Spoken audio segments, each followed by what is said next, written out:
So, what's up guys? So, nandito naman tayo sa ating second vlog. So, before we proceed for our vlog for today, gusto ko lang i-share sa inyo na meron na tayo sa 77 subscribers from 35 subscribers in first day. Ngayon, nagkakaroon na tayo ng 77 subscribers for only 3 days. Wow! 3 days lang. Naging 77 subscribers na tayo. And for first vlog, kakaroon din tayo ng 112 viewers. I think 119 viewers siya. And then nagkakaroon siya ng 37 likes. So very thankful po lahat. Thankful po ako sa lahat na nag-subscribe, sa nag-abang na first vlog ko, first content ko. Sobrang thank you talaga for all the nag-message sa akin about the first vlog. I'm so very grateful. Thankful po talaga ako sa inyong lahat. Appreciated po talaga yung pag-message nyo sa akin directly, and I hope that you will continue to support this TV, this channel, the Zytering TV, na I will continue to do some vlogs and videos, but for now I can't go outside. Hindi ko pa magawa yung mga hindi pa makapag-vlog sa labas because of still nandyan pa yung problem natin. Still nandyan pa yung COVID that is but still hindi yan hadlang for that hindi tayo makagawa ng videos. Let's get started.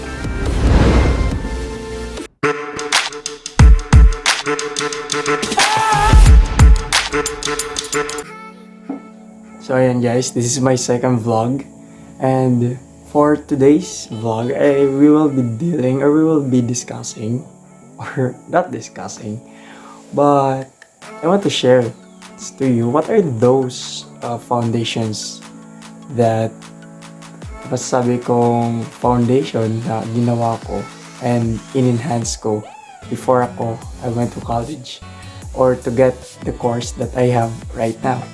So at first, masasabi ko lang is choose the best, the nearest, and effective. Again, the best, the nearest, and the effective. So, what are those? The effective, the best, and the nearest is your senior high school track and what kind of strand. So, since for me, the school I went when I was senior high, wala siyang in-offer na pre-baccalaureate maritime, or wala siyang strand or track for maritime academy. So, maritime courses pala, di ba, maritime academy.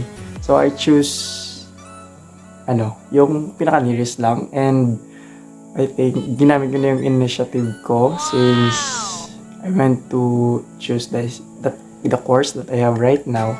So, I chose Science, Technology, Engineering, and Mathematics. So, yan yung kinuha ko as initiative kasi malayo yung mga pre-baccalaureate maritime for me. So, yan yung isa sa naging foundation ko before I went to college. Kasi nagkakaroon ako ng mga ideas or just simple lang na mga background when it comes to mathematics, because the majors that we have sa course ko, dahil meron kami mga mathematics like algebra, mga ganyan. So, for me, nagagamit siya. And that's the amazing part na isa sa masabi kong good foundation na nagawa ko. Even though hindi ako ganoon ka marunong, hindi ako ganoon ka gifted ng utak, but meron naman akong nalalaman. So yeah, first is choose the best, the nearest, and effective track or strand for you. So yan. So second thing na sabi kong foundation ko when I went the course that I have right now is my passion. So I have a passion. Isa sa mga passion ko pala is like writing. Yep, maging part yan ng passion ko yung writing. Then when I was grade 8, nasa 8th grade pa lang ako when first I started to join doon ako nag-start mag-join ng journalism with an event of radio broadcasting. So, isa yan sa event ko. So, when I was grade 8 until senior high school. So, yan. I'm serving a school publication for almost, I think, grade 8, grade 9, grade 10, grade 11 for 4 years.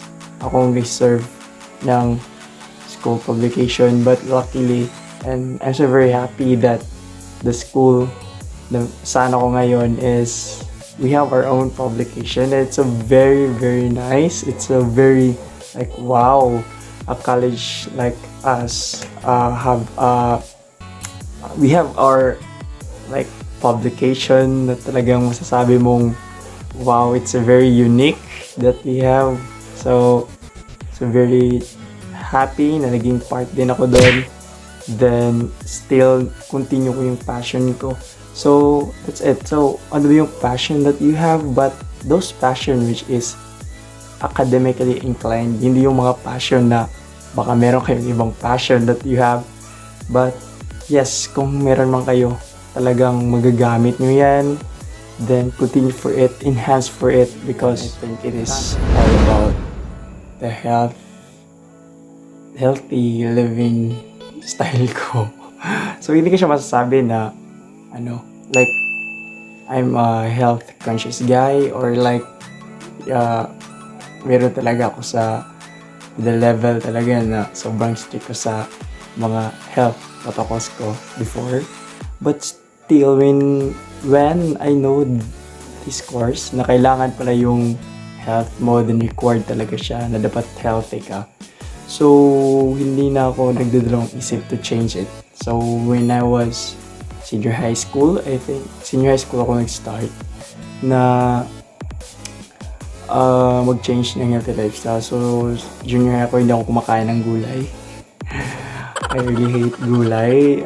I am always go to pork and chicken. But when I went to senior high school until now, doon ko naiintindihan how important your health is.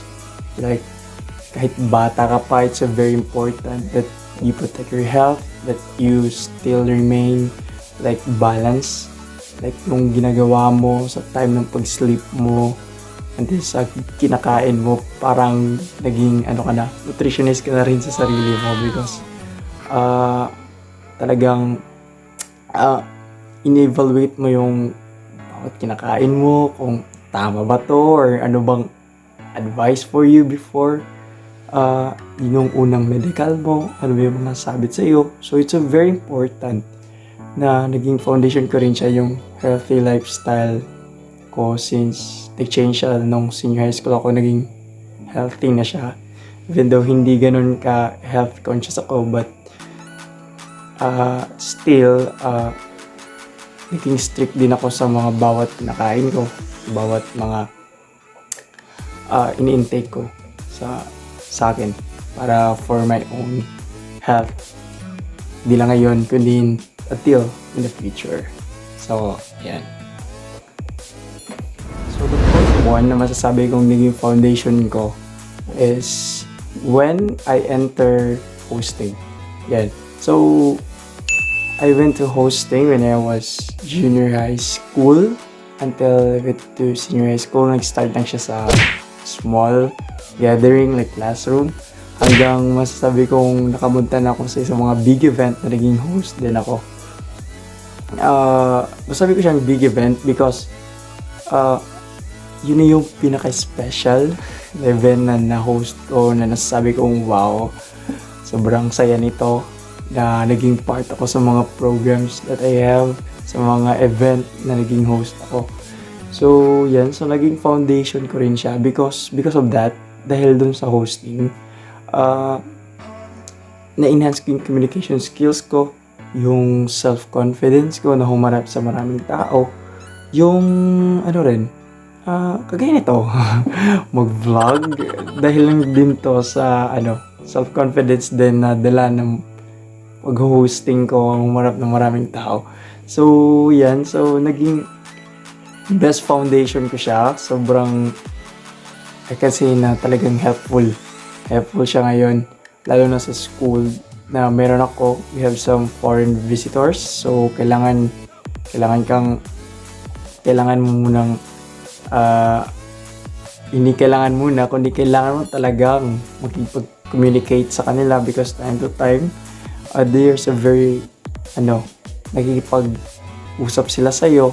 So, talagang gagamit ko yun as my foundation. So, lastly, ito yung pinaka nakakatawa sa lahat.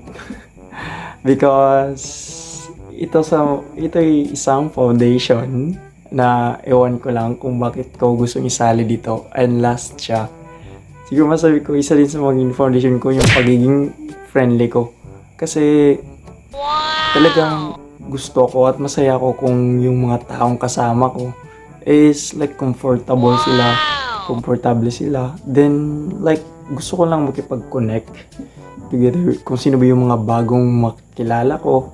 For example, yung mga mates ko, pagpasok ko pa lang, wala akong kilala sa kanila. So, yan. So, because of pagiging friendly ko, gusto ko talaga magkaroon ng kaibigan. So, I think for you is, hindi siya, applicable for you. But for me, is like, yes, sobrang friendly ko. Narinig ko na sobrang strict ko daw. Kung tingnan, kasi nakakahiya naman kung you give smile to someone, hindi mo naman kilala. Syempre, magkakaroon muna kayo ng, magipag-communicate ka muna sa kanya before siguro magawa yan, kasi sobrang, awkward naman. Sino naman itong nagbibigay ng smile sa akin? Hindi ko naman ito kilala. So, yan. So, naging foundation ko rin siya. Yung pagiging friendly ko. Like, sa amin, yung mga mates ko, mostly sa kanila, kilala ko na siguro yung mga pangalan nila. So, sobrang saya. Sobrang saya talaga. So, that's it.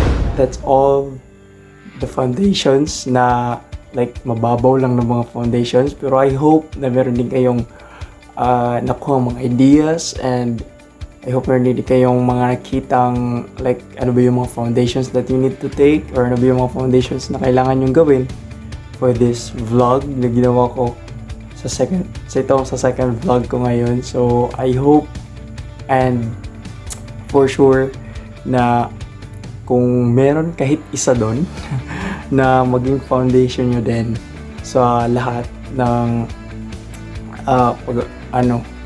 sa ginagawa nyo sa buhay, even though I'm not saying that it's only for those viewers na nanonood ngayon na kagaya ko na isang marketing student, kundi sa ating lahat. It's very applicable naman kung saang aspeto ng buhay mo gawin yung mga foundations na sinasabi ko.